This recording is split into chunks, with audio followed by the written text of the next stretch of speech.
Hi everyone, I'm here with the CEO and founder of Injustice is Real, Ngozi Dorothy Moloku. Injustice is Real advocates for Nigerians who experience human rights violations at home or in diaspora. Today we'll be talking about 16 Days of Activism, gender-based violence. Can we follow you around and ask you some questions? Absolutely, come along. Great. So, what does gender violence mean to you in one sentence? Violence against men and women, but more directed at women. What inspired you to work in this space? Human rights violation that women who experience gender-based violence go through. What's the most shocking statistic about gender violence people often overlook? That intimate partner violence doesn't happen. If you could change one policy worldwide to combat gender violence, what would it be?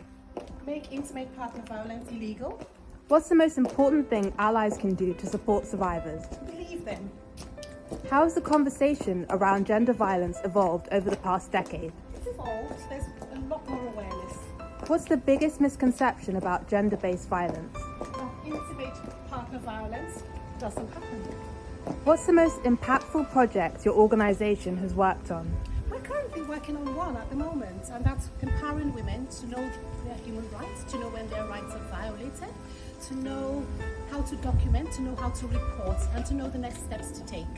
What's one story from a survivor that stuck with you forever? A young girl who, through her experience at college, was actually violated by a group of young boys. How can education play a role in eradicating gender violence? Keep training, keep talking. We need to just train women on what to do, to know how to identify their rights, how to report it, and to know what to do in the process.